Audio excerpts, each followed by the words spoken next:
নমস্কার, আমি মৌমিতা। আমার কবিতা পাঠ চ্যানেলে আমার সকল শ্রোতা বন্ধু এবং দর্শক বন্ধুকে আন্তরিক শুভকামনা জানিয়ে আজকের গল্প পাঠ শুরু করছি। আজ আমি আপনাদেরকে পড়ে শোনাব বিখ্যাত সাহিত্যিক শ্রী আশুতোষ মুখোপাধ্যায়ের লেখা একটি খুব সুন্দর গল্প। গল্পের নাম টান। শুনতে থাকুন আজকের গল্প টান।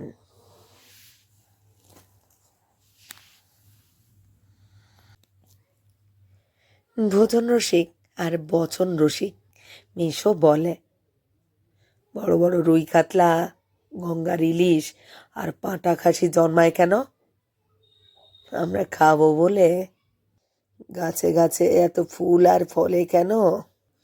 আমরা তাদের গন্ধ আর স্বাদ পাবো বলে। বিজ্ঞানের এত প্রসার কেন? আমরা নিজের মাথা বাঁচাবো আর অন্যের মাথা ফাটাবো বলে। খিদানি জন্মায় কেন? অফিসারদের ঠেলা গুঁতো খাবে বলে।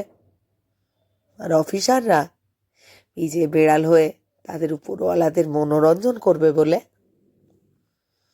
অতএব অতএব সকলের জীবন আর সকলের জন্ম সার্থক অন্যের জন্যে। তারপর মুখের উপর আরও গভীরতর দর্শনের ছায়া টেনে এনে আর সেই সঙ্গে নির্লিপ্ত মাসির দিকে একটা তেরছা কটাক্ষ ছুঁড়ে গলার স্বর আরও মোলায়েম করে ভুলবে, এমন অপার অসীম যে ভগবান, তারই বা অস্তিত্ব কেন? আমরা একটু ভক্তি টক্তি আর পুজো টুজো করবো বলে।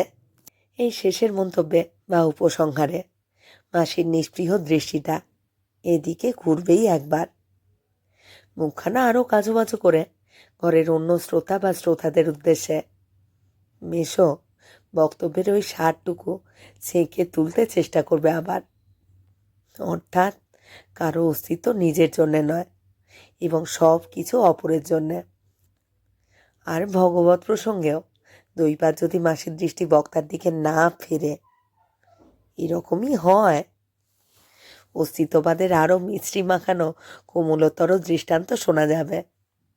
সাহসে ভর করে মেশো আর এক ধাপ মাত্র এগোবে। তা তোদের মাসিরি বা এত জপ তপ পুজো পাঠ কেন রে? আমাদের মতো অবুঝ পাপি তাপিটা তোড়ে যাবে বলেই তো। মেশোর মুখে এ ধরনের পরিহাস শুনে রেবা হেসে বাঁচে না। একই ধরনের কথা ঘুরিয়ে ফিরিয়ে কত শুনেছে ঠিক নেই। আবার জোরে হাসবার উপায় নেই, কারণ মাসি ধারে কাছে না থাকলে মেশো এভাবে অন্তত মুখ খোলে না। মেশি হাসলে মাসি তখন ওকে থমকে মেশোকে সায়স্তা করবে, বলবে, কথা কু কথা কানে এলে অত হাসিস কেন? স্বভাবটা বদলা। ছেলেবেলা থেকে মাসির কাছে রেবা মানুষ। সপ্তাহে 3 দিন বাপের কাছে থাকলে 4 দিন মাসির কাছে থেকেছে। কিন্তু মাসির থেকেও হাসি খুশি মেশোকে দ্বিগুণ পছন্দ তার। মাসিকেও ভালোবাসে অবশ্যই, কিন্তু কেমন ভয়ও করে একটু। কখনো কোনো অন্যায় করে বসলে মা নেই বলে মাসি ছেড়ে কথা কয়নি, ঠিক ডাক দিয়েছে। বকাঝকা করলে অনেক সময় ভয় ভাঙে, কিন্তু মাসি তাও করে না বিশেষ। যেভাবে বলবে যেন সেটাই শেষ কথা। এরকম কখনো করবি না, মা এরকম করতে নেই। এই গোছের 2-1টা স্পষ্ট ঠান্ডা অনুশাসনের প্রতিবাদও মুখে জোগায় না। রেবা বড় হবার পর মাসি দিন রাতে 24 ঘন্টার মধ্যে 10 ঘন্টা পুজোর ঘরে কাটায় বলে উল্টে বকাঝকা তাকে ওই করে এখন। কিন্তু বড় হোক আর যাই হোক, সমীহ যে আসলে শুধু এই মাসিটিকেই করে সেটা নিজেও জানে। আর এই জন্যে বরাবর মাসির থেকে মেশোকেই বেশি পছন্দ তার। বরানগরের বাসে চলেছে গিজ ভিড়। এই ভিড়ের জন্যে বাসে চেপে মাসির বাড়ি যাবার নামে গায়ে জ্বর আসে। বুঝতে পেল তো বাজল, না পেলে ধকলের এক শেষ। মেয়েরা দাঁড়িয়ে থাকলে ভাজা মাছ উল্টে খেতে জানে না গোছের ছেলেগুলোর চাপাচাপি আরও যেন বাড়ে। আজ বসতেই পেয়েছে, পেলেও জানলার দিকটা পায়নি। ভিড়ের গুমোটে মুখ ঘেমে উঠেছে। সামনের পাশে পিছনের উপরে রড ধরে ভিড়ের চাপ সামলে দাঁড়িয়ে আছে জনাকত। একটু হাত ফসকালে তার গায়ের উপরই সব হুমড়ি খেয়ে পড়বে। একজন আবার তার সিটের কাঁধ ধরে টাল সামলে দাঁড়িয়ে আছে। বাসের ঝাঁকুনিতেই হোক বা যে জন্যই হোক, পিঠের উপর থেকে তার আঙুলের স্পর্শ পাচ্ছে। এবার কখনো রাগ হয়, কখনো বিরক্তি, আবার মেজাজপত্র ভালো থাকলে, যা আজকাল কমই থাকে, কখনো নিরুপায় কৌতুক অনুভব করে। আর ছুটির দিন, ইচ্ছে করলেই বাসের ভিড় না ঠেলে বাড়ির গাড়িতে আসতে পারত। তার বাবা খুব বড় লোক বা উঁচু দরের পদস্থ অফিসার কিছু নয়, মোটামুটি ভালো চাকরি করেন।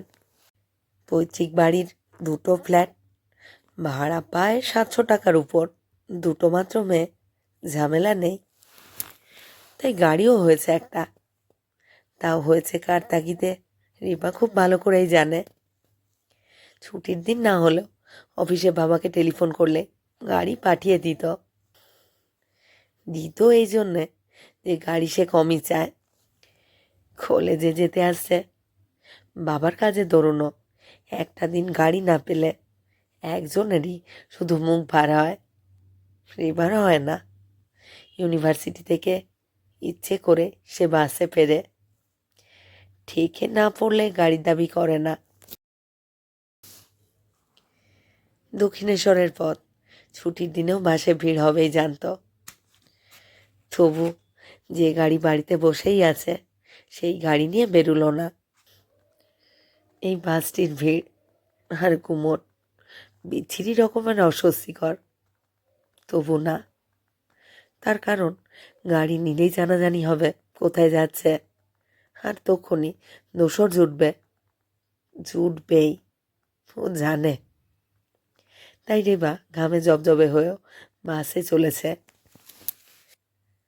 কিন্তু অত ঘাম হচ্ছে ভিড়ের জন্যে, গুমোটের জন্যে, না আর কোনো কারণে? রিপা সেটা বিশ্লেষণ করছে না। ভয়ানক একটা অস্বস্তি লাগছে শুধু। এই অস্বস্তির মুখেই মেশোর মাসিকে ঠেস দেওয়া, অস্তিত্ববাদের রসিকতা মনে পড়ছে, যা শুনে আগে অনেক হেসেছে, অনেক মজা পেয়েছে, অথচ আজ তার একটুও হাসি আসছে না। উল্টে ভিতরে কোথাও জ্বালা জ্বালা করছে। মেশো যে মাসিকে ঠাট্টা করে, সেটা হুবহু রেবার বেলাতেও কেটে যাচ্ছে। তার জন্ম আর অস্তিত্বই যেন আর একজন তার সব কিছু নেবে বলে, গ্রাস করবে বলে। ওই আর একজন আসবে বলেই অকালে তার মা মরেছে, আর 6 মাসের মধ্যে দ্বিতীয় মা ঘরে এসেছে। ওকে বঞ্চিত করে ওই আর একজন তার বাপের বুকখানা গোটাগুটি দখল করবে বলেই দ্বিতীয় মাও 10 বছর যেতে না যেতেই চোখ বুজেছে।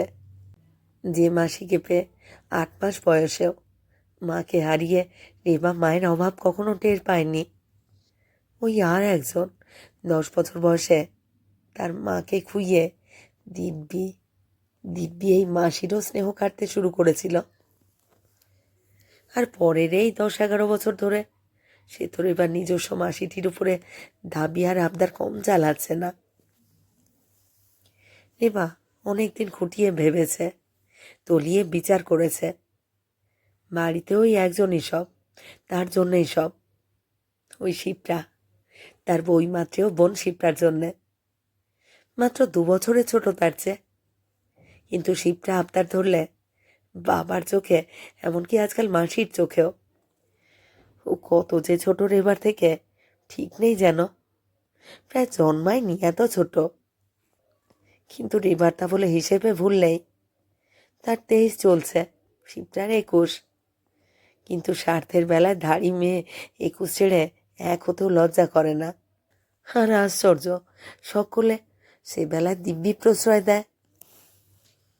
সেই থেকে চোখে মুখে একটা কঠিন রেখা পড়ে আছে রেবার মুখে। মেশোর ঠাট্টা, মেশোর ঠাট্টা শুধু ওর বেলাতেই যে অক্ষরে করে সত্য তাতে কোনো ভুল নেই। শিবটা তিলে তিলে ক্ষয় করবে বলে ওর অস্তিত্ব। শিবটা ওকে শূন্য করে দিয়েছে, শূন্য করে চলেছে, আরও শূন্য করে দেবেই। শিবরা চাইলে ওকে বোধহয় দুনিয়ার সব দখল ছাড়তে হবে। আর যাওয়ার ব্যাপারেও ওই মেয়ের চোখলজার কানাকড়িও নেই। এমন নির্লজ্জ বেহায়া মেয়ে রিবা জীবনে আর দেখেছে কিনা জানে না। মাসি শুনলে খুশি হয় না, তবু রাগের মুখে মাসিকে সে এই কথা অনেকবার বলেছে। রাস্তার দিকে চোখ পড়তে রিবা সচকিত হলো একটু।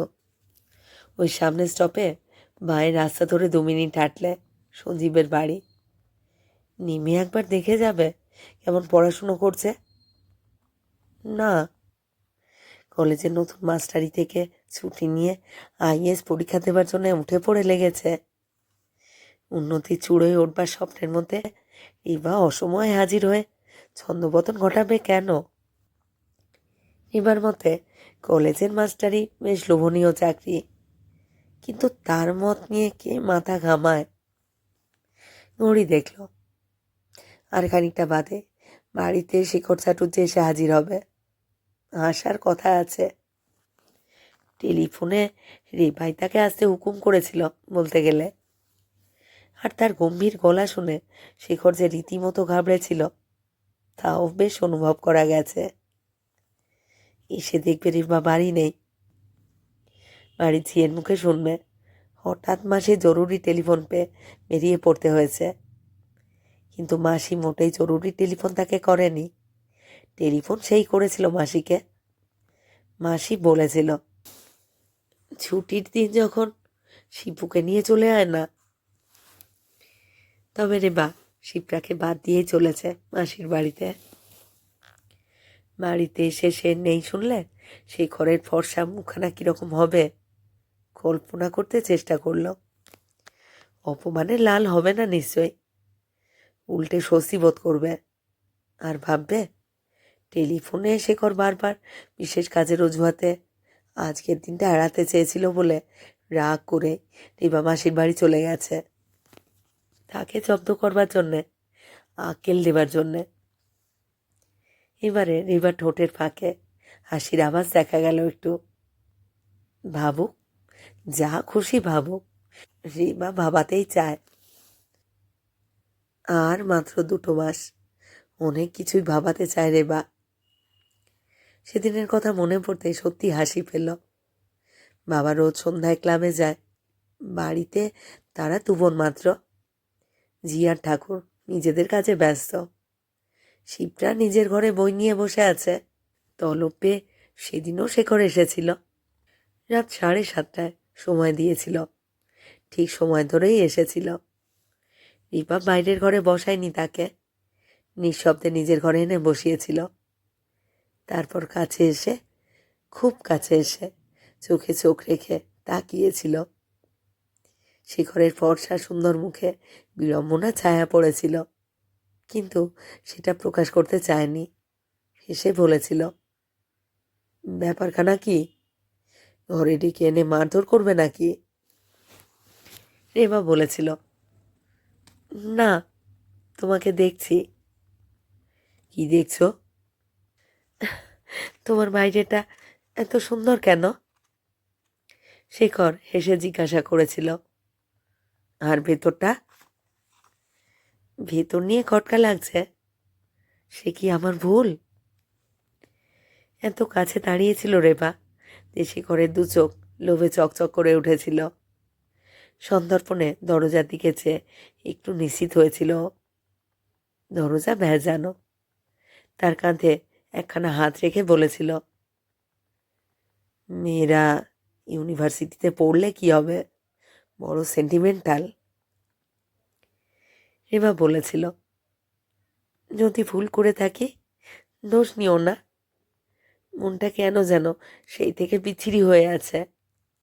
মাঝে বসে সেই কথা মনে পড়াতে এবার হাসি পাচ্ছে বসে। কিন্তু কাঁধের যে জায়গায় শেখর হাত রেখেছিল আর তার লুব্ধ আঙুলগুলো একটু একটু চাপ দিচ্ছিল, সেই জায়গাতে একটা স্পর্শ এখনো যেন চিনচিন করছে। না, এতখানি সুযোগ শিখরকে এর আগে আর দেয়নি।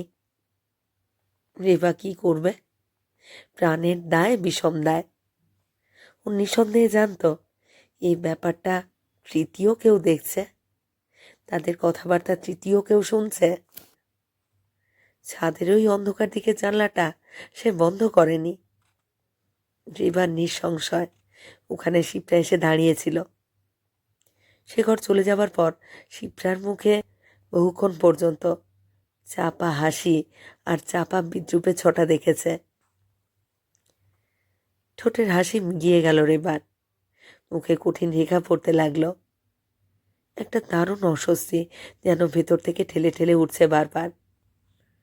সেই জন্যেই নিজের উপরে রাগ, নিজের উদ্দেশ্যে ভ্রুকুটি। হ্যাঁ, যা ভাবছিল তার অস্তিত্ব শুধু শিবটার জন্য। তার যা, কিন্তু আর সব কিছু ওই দখল করবে, গ্রাস করবে। এমন হবে কেন? এবার রূপসী নয়, কিন্তু সুশ্রী বলে সবাই। স্বাস্থ্য ভালো, দীর্ঘাঙ্গী, ভাষা ভাষা চোখ, দোষের মধ্যে গায়ের রং মাজা, আর কোমর ছড়ানো চুল নয় এক মাথা। তার সব থেকে বেশি প্রশংসা পড়াশুনোর ব্যাপারে।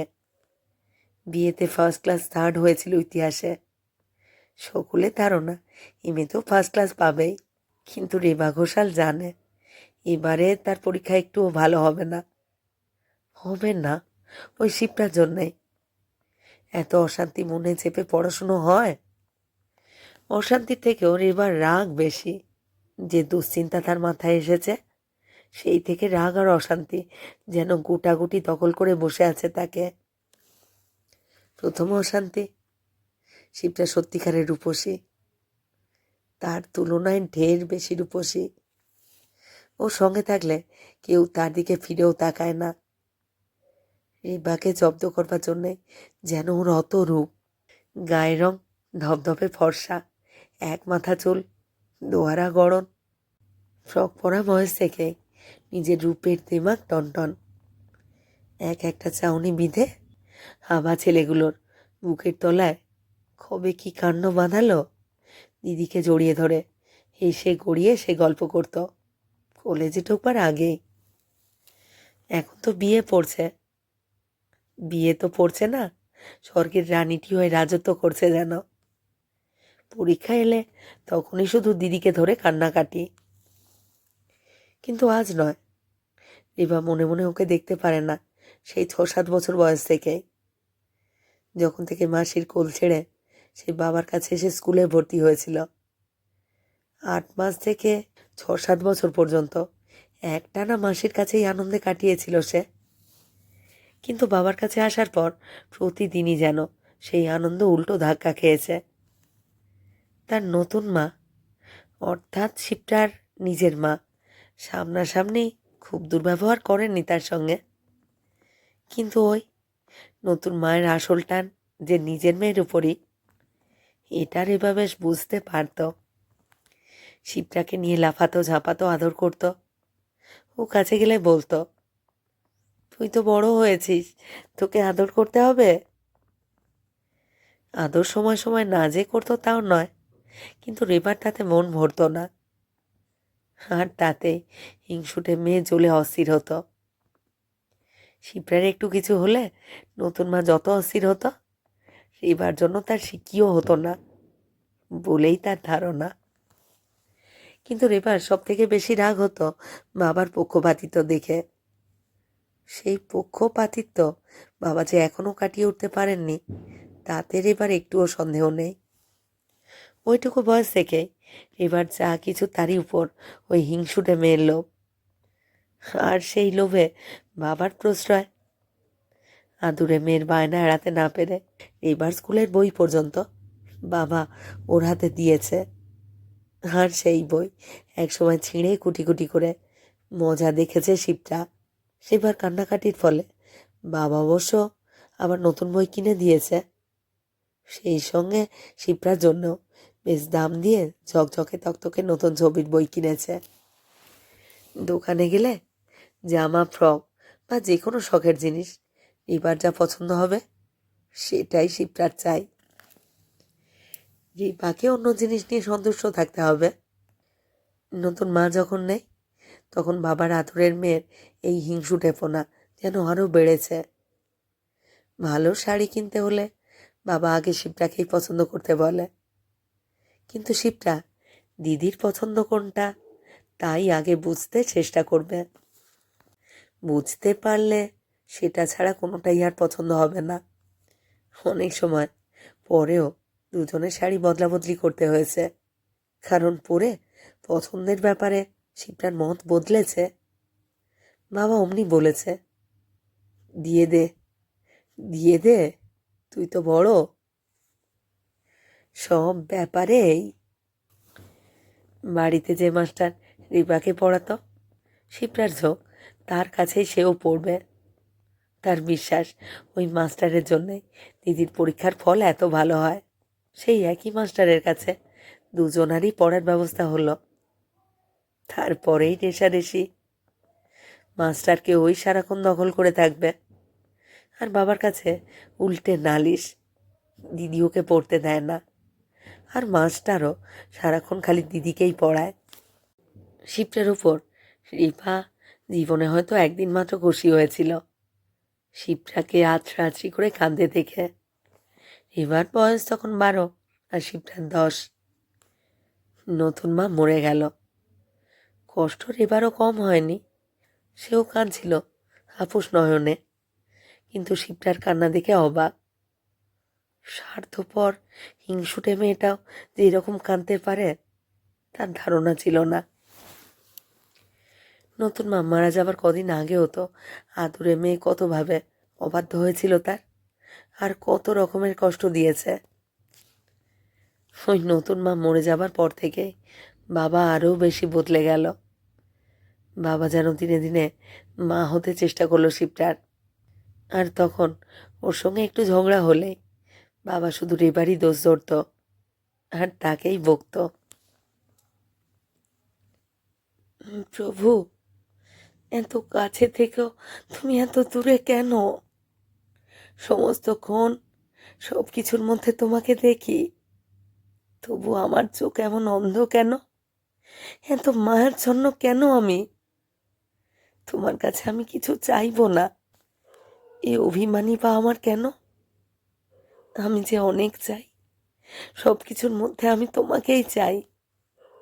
তোমার বিশ্ব সৃষ্টির মমতার গুণ আমাকে দাও, তোমার নিঃস্বার্থ দয়ার গুণ আমাকে দাও, তোমার অপরিসীম ক্ষমার গুণ আমাকে দাও। মাসির পুজোর ঘরে দরজার সামনে রিবা থমকে দাঁড়িয়েছিল। শেষটুকু কানে যেতে চমকে উঠল কেমন। তোমার অপরিসীম ক্ষমার গুণ আমাকে দাও। হঠাৎ হঠাৎ এত অস্বস্তি বোধ করছে কেন রিবা? ঘরে না ঢুকে চলে যেতে ইচ্ছা করছে কেন? কি একটা অদৃশ্য যন্ত্রণা এভাবে খচখচ করে উঠল কেন? ঘরে ঢুকলো। মাসির নাকে চশমা, সামনে খোলা খাতা, আঁকা বাঁকা অক্ষরে লেখা প্রার্থনা একটা। মনে দাগ কাটার মতো কোথাও কিছু শুনলে বা পড়লে মাসি নিজের হাতে ওই খাতার মধ্যে তা সংগ্রহ করবেই। খাতাটা ভর্তি হয়ে গেছে প্রায়। এটা কোনো নতুন সংগ্রহ বোঝা গেল। ঘরে ঢুকে রিবা গম্ভীর। ভিতরের ওই হঠাৎ অস্বস্তি গোপন। বেশ, এই বিকেল পর্যন্ত উপোস করে আছো তাহলে? কথা শুনে মাসি অবাক। তোর হলো কি আজ? আজ যে শিব চতুর্দশী, শিব পুজোর উপোস আমার, তাও ভুলে গেলি নাকি?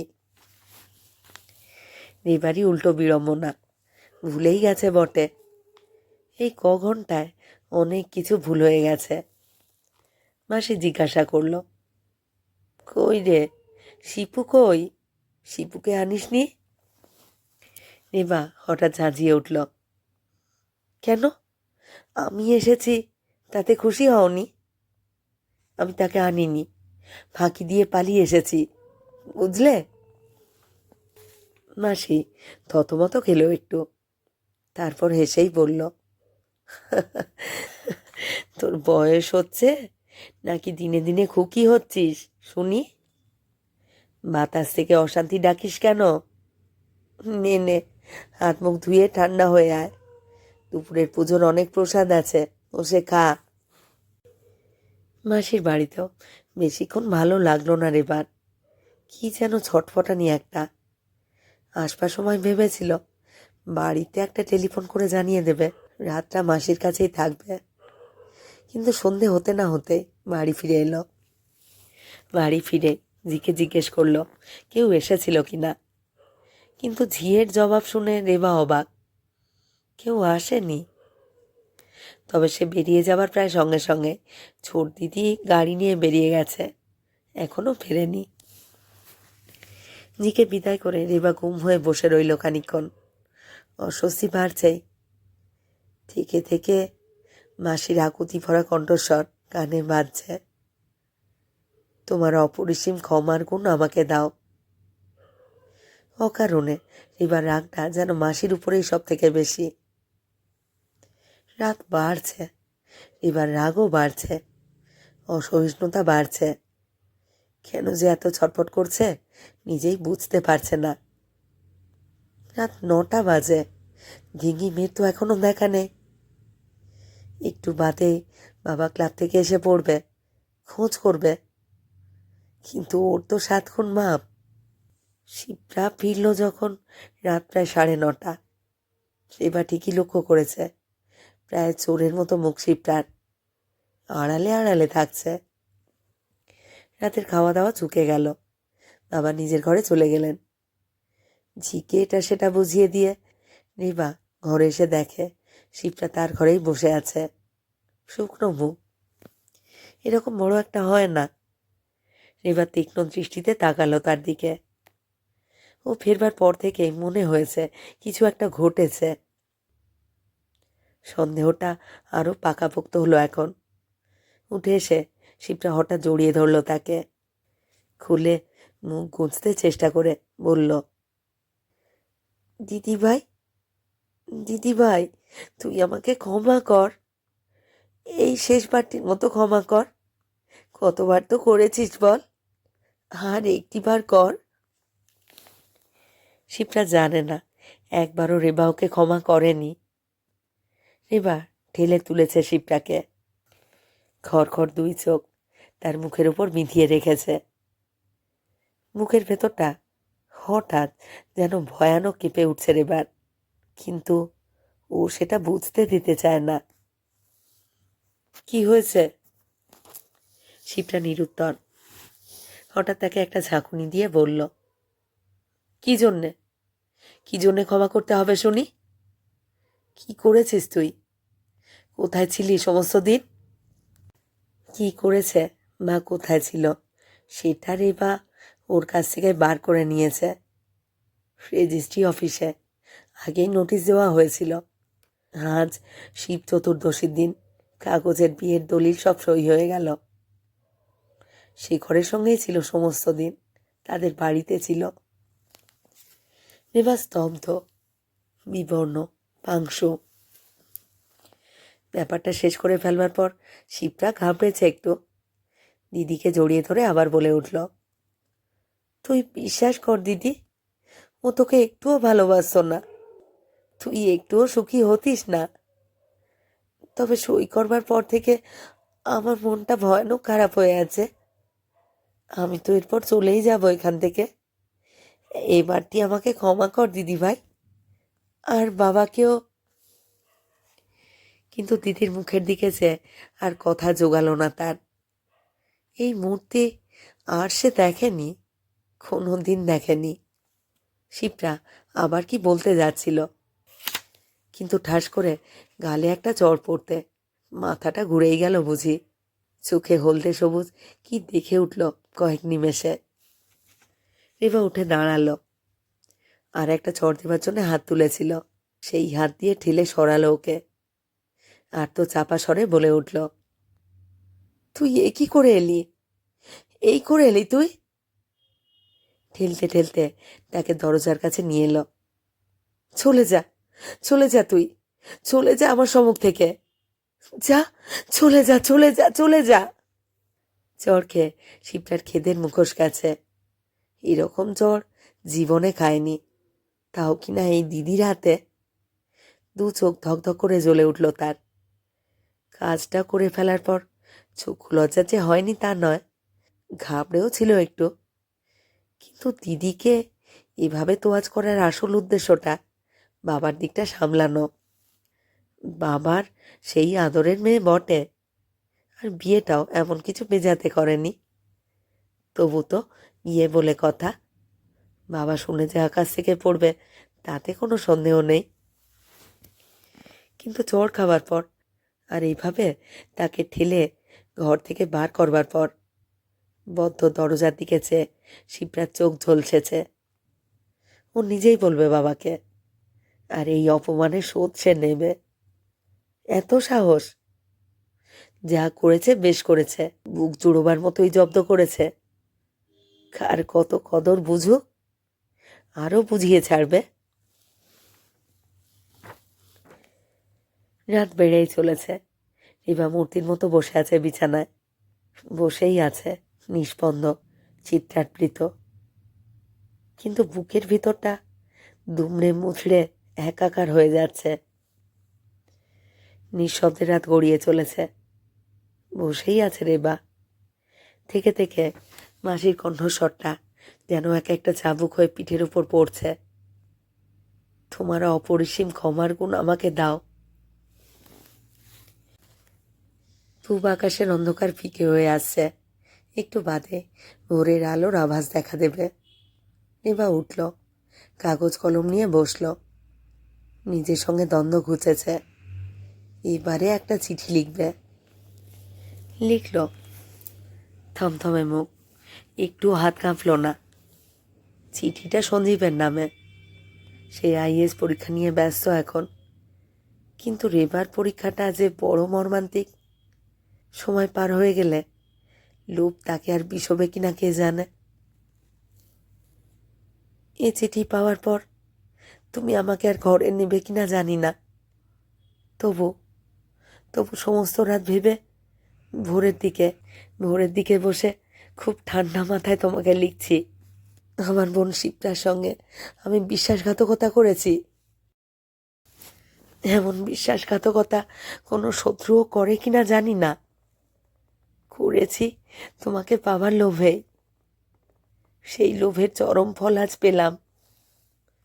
শিবটার স্বভাবের গল্প তোমাকে করেছিলাম তো। করেছিলাম কারণ তোমাকে নিয়েও আমার সমস্যা ছিল। শিবটার অত রূপ বরাবর আমি ভয়ের চোখে দেখতাম। তুমি কাছে আসবার পর সেই ভয়টা দ্বিগুণ হয়েছিল।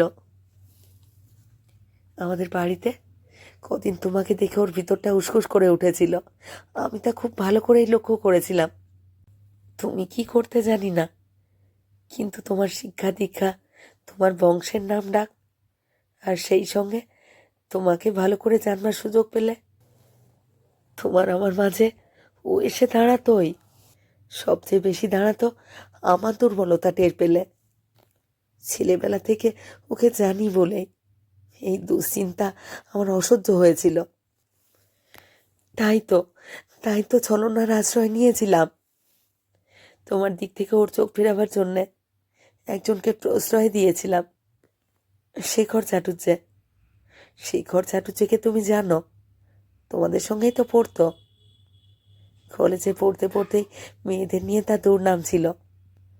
আমার দিকেও তার চোখ ছিল, আমি তাকে ভালোই জানতাম। কলেজ ছাড়বার পরেও তার অনেক কুৎসিত ব্যাপার আমার কানে এসেছে।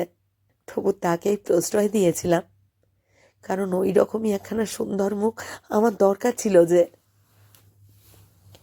তারপর আমি যা ভেবেছিলাম তাই হয়েছিল। আমার আর শেখরের মাঝে শিবটা এসে দাঁড়িয়েছিল, আর দাঁড়াবার সুযোগ যে আমিই করে দিয়েছিলাম। সমস্ত কুৎসিত দিক ঢেকে শেখরের সুন্দর মুখের সব কিছু সুন্দর করে তুলেছিলাম শিবটার চোখে। এমনকি ওর কাছ থেকে শেখরকে আগলে রাখবার অভিনয়ও একটু আধটু করেছি। ভেবেছিলাম তোমার কাছে তোমার ঘরে যেতে পারলে শিবটার ফুল ভেঙে দেব, ওর কাছে শেখরের মুখোশ খুলে দেব। আর কেন এ ছলনার আশ্রয় নিয়েছিলাম তা ওকে খুব ভালো করে বুঝিয়ে দেব। কিন্তু সময় পেলাম না। যা কল্পনা করিনি তাই হয়েছে। আজ ওরা রেজিস্ট্রি বিয়ে করে এসেছে। শুধু রূপসী দেখে বিয়ে করবার লোক শেখর নয়। মনে হয় এই এত বড় বাড়ির ভবিষ্যৎ মালিক আমরা দুই বোন, সেই লোভেই বিয়ে করেছে সে। কোনো অঘটন না ঘটে, আমি শুধু সেদিকেই সজাগ দৃষ্টি রেখেছিলাম। কিন্তু কিন্তু বাবাকেও ও গোপন করে যে এমনভাবে বিয়েটা করতে পারে সেটা আমার মাথায় ছিল না। স্বার্থে অন্ধ না হয়ে থাকলে হয়তো থাকতো আমার। শিবরা জানে না ও কি করেছে, নিশ্চিন্তে ঘুমোচ্ছে এখন।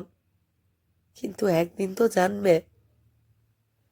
সমস্ত রাত বসে আমি ওর সেই জানার হাহাকার শুনছি, এখনো শুনছি। যাক, এরপর কোনো অভিযোগ না করে তোমার বিচার আমি মাথা পেতে নেব।